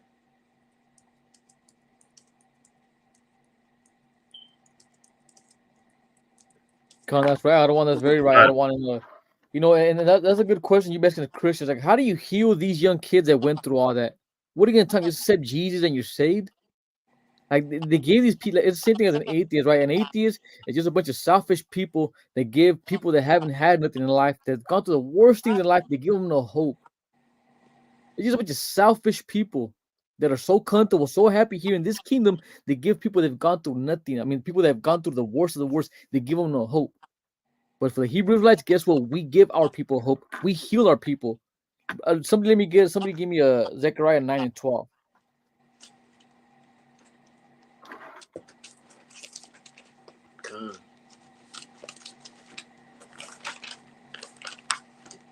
It's the book of Zechariah. Salaki. It's the book of Zechariah, chapter 9 and verse 12. Turn you to the stronghold, ye prisoners of hope. Even today do I declare that I will render double unto thee. So all you prisoners, what is a prisoner of hope? People that have real faith. People that are really going to turn to the Most High. That's what the Most High is saying. Turn to me, you prisoners of hope.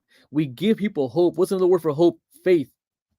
We give people faith. Guess what? This kingdom is hell. It is hell. You've gone through hell. But guess what? There's a better kingdom. Well, there ain't going to be no more tears. Ain't going to be no more suffering. Ain't going to be going on. None of this. Even the heathens that are going through horrible stuff in the world. Guess what? When the Israelites are in charge, and none of that disgusting, just fighting over nothing's going to be happening no more. We give people hope.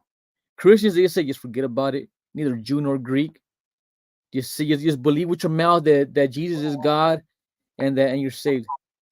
Come on, that's not good comfort to people they've been through the worst of the worst. It's the same thing as an atheist. It's just a bunch of comfortable, selfish people that love this place so much they want you to forget about it. How are you with that? You're a mute. I don't want.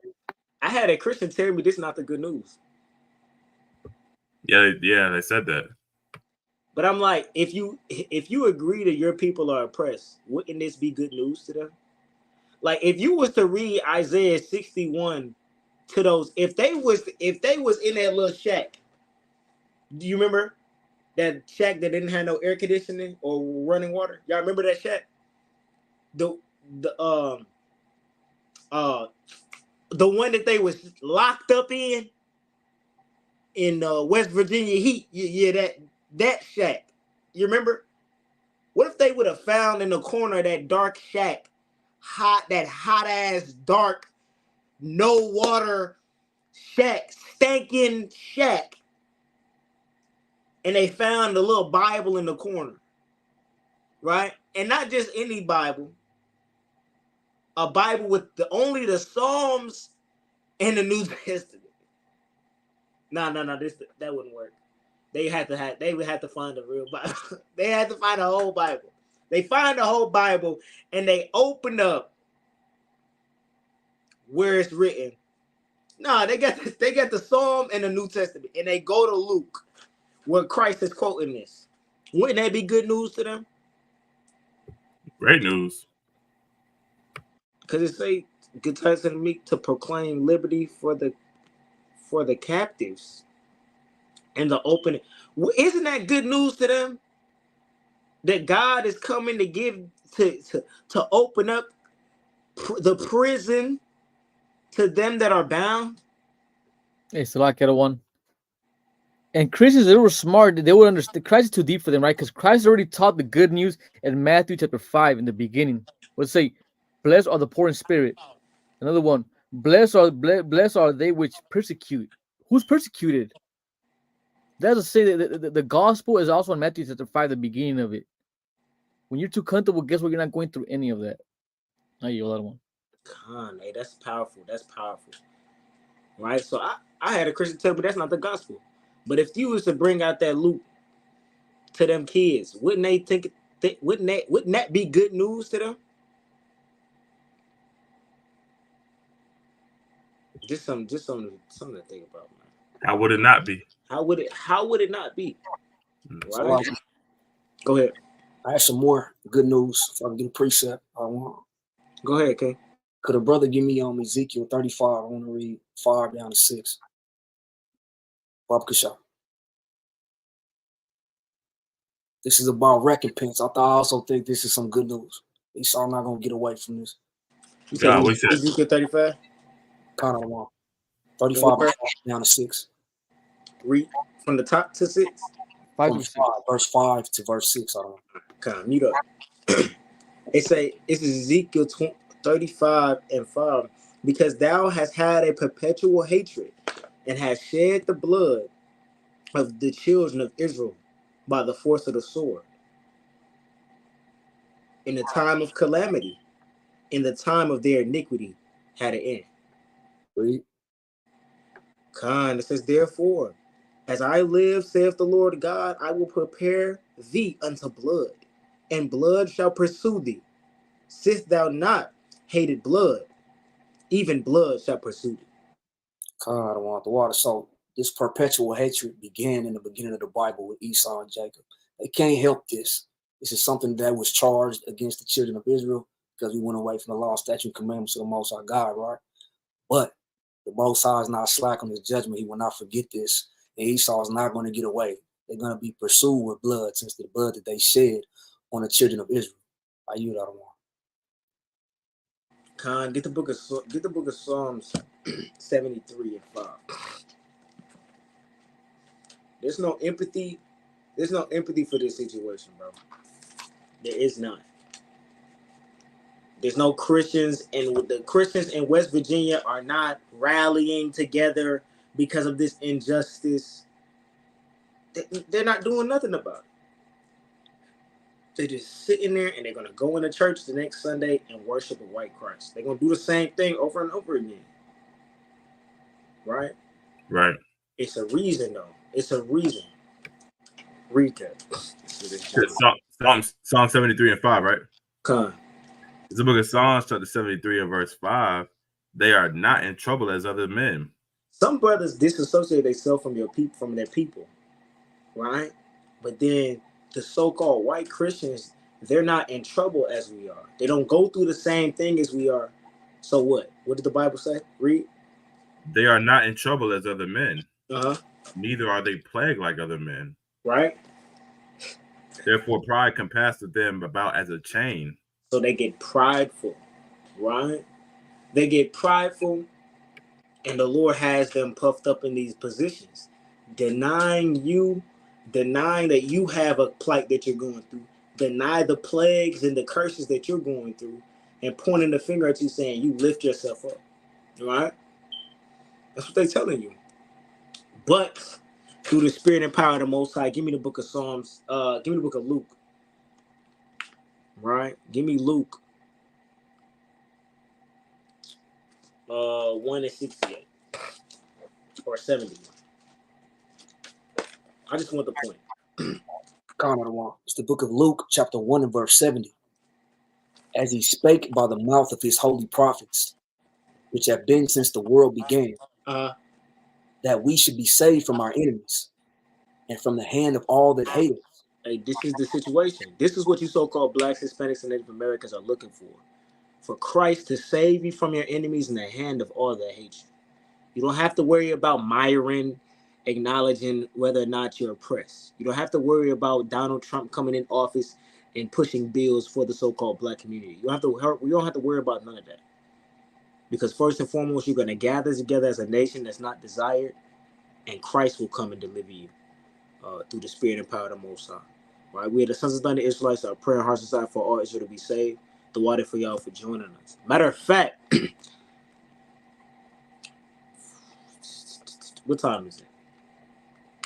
11:03. 11:05. Y'all have until 11:05 to post some questions. If y'all don't post any questions by 11:05, y'all have 2 minutes. Then we're not answering questions tonight. Don't act like y'all surprised because I put it in the beginning. Got any questions? Put it in the chat. I did that in the beginning. So you have 2 minutes. Right? If y'all don't do it in 2 minutes, maybe it's not meant. While y'all doing that for 2 minutes, I'm gonna show y'all this. Welcome to Pillars of Rest, where you can find special material for our sisters, by our sisters. This is a Sons of Thunder exclusive platform focused on building, encouraging, uplifting, and engaging with the daughters of Zion. Here you'll find personalized and interactive content geared towards showing what it truly means to be a pillar of rest. Interviews, scripture breakdowns, tips on motherhood, marriage, and testimonials are just the beginning of the many things to learn from and enjoy in this program.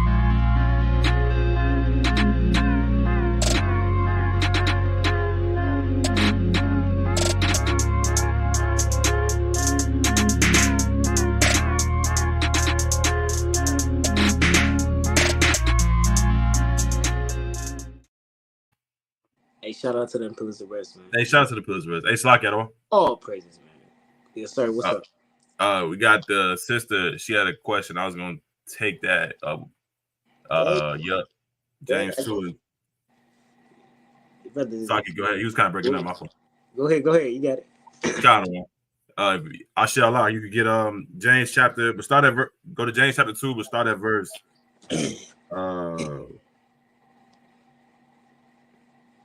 I really start at verse, because the point of the chapter is dealing with respect of persons. Verse 19. Yeah, start at verse 9. Conrad wants the book of James, chapter 2, starting at verse 9. Right. If ye have respect to persons, ye commit sin, and are convinced of the law as transgressors. Right. You can't be a respecter of persons, right? So that's evident, right? Even if when you a judge, when it comes to the law, you don't give, if somebody's a transgressor of the law, they're a transgressor of the law. You can't let this person off the hook because of you have a respect for this person, but they've offended or sinned. They still have to get the judgment. But even in whatever type of walk, as far as this truth, you can't be a respecter of persons. But keep going. For whosoever shall keep the whole law and yet offend in one point, he is guilty of all. Now, a Christian will use this, and this is that they only want James chapter 2 for this verse right here. And the only reason why they're going there is to say, look, why would you keep the law? Matter of fact, they hit us with this. Oh, you Israelites say you keep the law, right? Okay. Well, if you now you have to keep the whole law. And if you break one law, you broke every single law. Wait, that's not true. Keep going. Watch. He's going to explain it. That's not even what James is talking about. It's not even what he's talking about. Get the next verse. Verse 11. For he said that, do not commit adultery. He said also, do not kill. Uh-huh. Now, if thou commit no adultery, yet if thou kill, thou art become a transgressor of the law. Now, that's true, right? James is not saying that if you broke one law, now you've broken every law that the Lord had put. He's not saying that. But it is true that the same law of God that says do not murder also said do not commit adultery. So if you don't kill nobody, but yet you commit adultery, yes, you transgress God's law, right? That's true. But this in no way is James teaching that if I steal, now it's safe to call me an adulterer. You can't do that. Yeah, you can't. Well, no. I don't need. Matter of fact, you can't even put me to death, right? You go to the book of 1 John that there's sins unto death and there's sins that's not unto death. I don't get put to death for stealing, and I get the same judgment as an adulterer. That's unwise, and the law don't teach that. Somebody had a point. Go ahead. Yeah, real quick. Hey, read verse 6. Read verse 6 because verse 6, James explains to you why he's saying all that. Why James verse 6 is actually the point. It's the book of James, chapter 2, and verse 6. Read verse 1 and 2, then jump to 6. It's the book of James, chapter 2, starting at verse 1. My brethren, have not the faith of our Lord Jesus Christ, the Lord of glory, with respect of persons. For if there come into your assembly a man with a gold ring in goodly apparel, and there come in also a poor man in vile raiment. Verse 6. But ye have despised the poor. Do not rich men oppress you and draw you before the judgment seats? John, that's the point right there. Back in the day, especially the Pharisees, they were picking and choosing who they're gonna judge and who they're not gonna judge. Even Christ taught against that. They were being hypocrites. They wouldn't judge somebody for, they would get paid for it. As long as they were getting paid for it, guess what? They're not gonna judge them. But a poor person would get judged quick. Same thing that happens nowadays in this court of law. That's why this court of law is not fair. If you have money to get them lawyers, guess what? You're good to go. But a poor man, guess what? They're gonna throw him in prison. Like that Adam was saying. If it was Jake that both kind of crimes, guess what? Esau's gonna judge him quick. But if they have money, now you're good to go. You could pay bail. You could pay this kind of lawyer. You're good to go. Same thing was going on back in the days. Respecter of persons. That's what James was teaching, which is one of the law, with the main law that everybody was breaking. So once you break that law, guess what? You break them all because you broke that law, which is in Exodus 23:3. Respecter of person. No Salakia. It's not. It wasn't there. It was a respecter of persons. Exodus 2:25. Respecter. No, that's not it. That's respect to Israel. Oh my God, I forgot where I had it at. Anyway, respect to persons. That's the law they were breaking. So they broke them out once they broke that one. How you? Great explanation, brothers. So that's just the conclusion of it, sister. This chapter isn't telling you to not, because a Christian will use that, but the chapter is about Israelites or Pharisees claiming to be keepers of the law, but they're respecter of persons. So James is saying, you keeping the law here, but you're a respecter of person. Isn't that against the law? So you breaking the laws, stupid. That's what he's telling them. You can't murder. You can't be a murderer and just say, but I didn't commit adultery. You're still breaking the law. Is the point? Let's jump to verse 20, verse 20. This is the same. Remember, we're in the same chapter. It's the book of James, chapter 2 and verse 20. But wilt thou know, O vain man, that faith without works is dead? What works is it talking about? Read. Was not Abraham our father justified by works when he had offered Isaac his son upon the altar? Read. Seest thou how faith wrought with his works, and by works was faith made perfect? So in this chapter where he's speaking about the law, he's telling you that those works coupled with faith is your faith made perfect. So he's teaching you to believe, but how your belief is made perfect is by your actions that you do. So you can't use this chapter to say you don't do the actions. That makes no sense. That's not congruent with the teaching of James in chapter 2. Or James, period. James is the one that told Paul, they think you don't keep the law. Show them that you walk orderly and keep the law. He said that to Paul in Acts 21. So how can you then tell me that James is teaching against the law? Those are things you got to understand. Let's see. Then you remember I had a question about, we talked about this last week. Anybody want to tackle that? The angels. Oh, that's a good question. I love this question. Me too. Y'all don't want to tackle it? Yeah, let's do it. Pick it up so you get that. God, go to Genesis chapter 6. We could really start at verse 1 for real. It's easy, bro. It's the book of Genesis chapter 6, starting at verse 1. Right. And it came to pass when men began to multiply on the face of the earth. Wait, who? When men began to multiply on the face of the earth. All right, keep going. And daughters were born unto them. Right. That the sons of God saw the daughters of the men that were there fair. Keep going. Salakia, I'm going to start verse 2 from the top. That the sons of God saw the daughters of men that they were fair, and they took them wives of all which they chose. Keep going. And the Lord said, my spirit shall not always strive with man. With who? With man. Keep going. For that he also is flesh. He's what? He also is flesh. Keep going.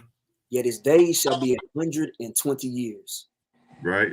Now keep going. So clearly, so far, I just want to make that point. So far, we're talking about men. The Lord said that, hey, these are men. These are flesh. My spirit will not always be with man. Right. So we're talking about men. I just want to get that context. Keep going. There were giants in the earth in those days. And also after that, when the sons of God came in unto the daughters of men, Right. they bore children to them. The same became mighty men, which were of old, men of renown. Hey, these are mighty men of renown. Let's get the definition. I'm gonna pull it up. Adawan, if you want to tackle something real quick, I'm gonna pull up in the blue letter what it means to be giants. I want to get that. You're typing it up right now? Yeah, I'm getting it right now. All right. And you can share when you got it.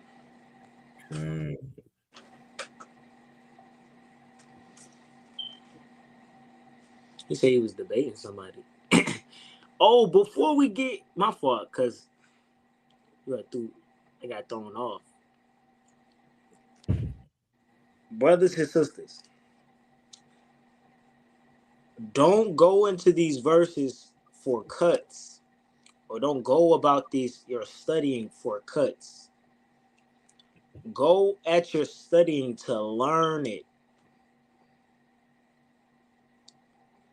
So you're not learning it so you can run to the person that brought it to you and say, see, you're reading the chapter, gaining an understanding of the chapter, understanding of this. Now you have the understanding. Not to go challenge, but to have the understanding yourself. Right? I got a precept. Because if you just grab the precepts we bring out and you regurgitate it, somebody's gonna say something that you didn't look into because you didn't read the chapter. And then you're gonna be confounded because we only gave you the answer for verse 4. Or we only gave you the answer for James 2 and 10. All right. Go ahead, King.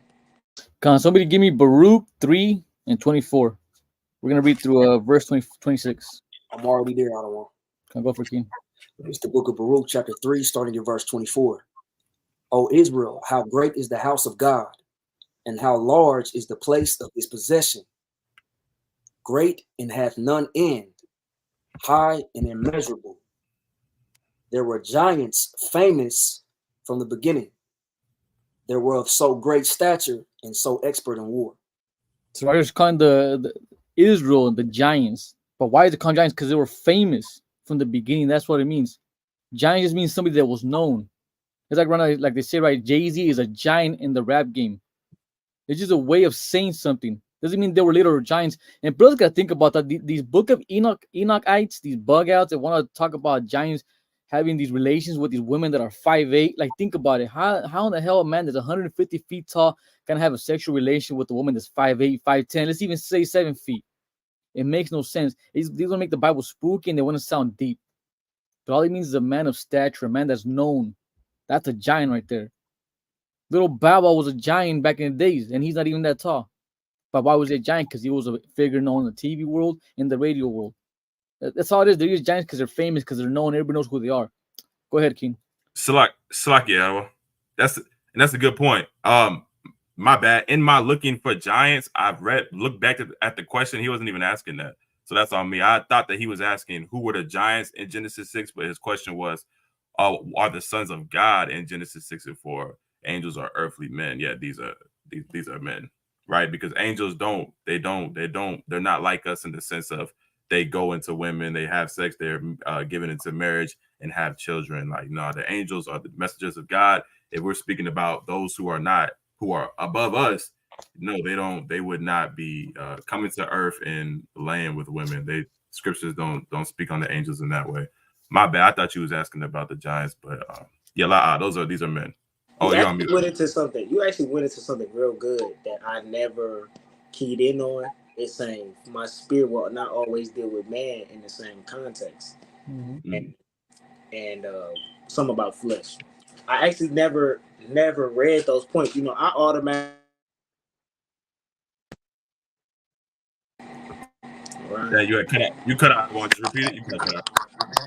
I said I go to my 1-2 when it comes to this.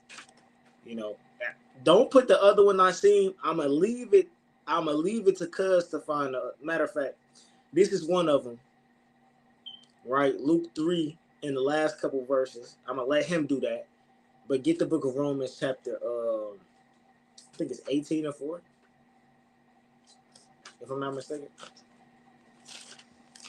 This is one of my go-tos. Cause they like you gotta have them have a position. A person's gonna say, "Son, who are the sons of God?" They're gonna say, "Well, the sons of God are angels." Okay, so the sons of God. Every time you see sons of God in the Bible, it's talking about angels. Go to Romans 8 and 14. It's the book of Romans, chapter 8, verse 14. For as many are led by the Spirit of God, they are the sons of God. So this is what it's talking about. Some of those. So the children, like this coupled with Luke 3 in the last couple verses, really the whole genealogy in Luke 3. But those last couple verses really hit home and bring this whole thought together. Because the sons of God are the sons of the descendants of Adam that kept the commandments or kept the ways of God. I got a preach it 2 out of 1. That's why that whole thing of my spirit not always dwelling with them is so important to understand, right? Because those that are led by the Spirit of God, they are the sons of God. But now these men left the Spirit of God, went into all ways of mischief with these women, right? And now they're creating children that's forsaking the Most High. All right, but go ahead, King. And that'll be that's the last question. Hosea 1 and 10. It goes into everything you said out of 1. More praises. What is it, Hosea? What? Hosea 1 and 10. Con. It's the book of Hosea, chapter 1 and verse 10. Salakia. And it reads, "Yet the number of the children of Israel shall be as the sand of the sea, which shall not be measured nor numbered. And it shall come to pass that in the place where it is said unto them, Ye are not my people, there it shall be said unto them, Ye are the sons of the living God." That's who the sons of the Most High are. It's just not always just for. It's just not for giants. The Israel is the sons of the Most High. Simple as that. I get with that one. Hey, there was one more question. This brother said, "What happened to David's wives that slept with Absalom?" I don't think the Bible says what happens to them. Kind of. I was looking for that right now. I'm at the account. I'm trying to see. It was when he slept with his concubine. I'm trying to see. No, I think when Absalom was about to kill David to take the throne, he went into David's wives and concubines. I believe that's how the account goes. But I don't think nothing, or he went into a concubine or went into one of his women. But I don't think the Bible says what happened to her. I guess, let's see. I think it's safe to say that she died. I mean, they don't say it though, but I don't know. You know, SOT teaches the Bible don't say it, we don't teach it. So exactly, we don't know what happened. Right. Macam. And with that, thank y'all for joining us, brothers and sisters, for another Truth Tuesday. If y'all have any suggestions for the class, y'all go ahead and send us an email. If you would like to debate, send us an email. Y'all wanted that Muslim back. I could see if I could talk to Cuz. If y'all want that Muslim back.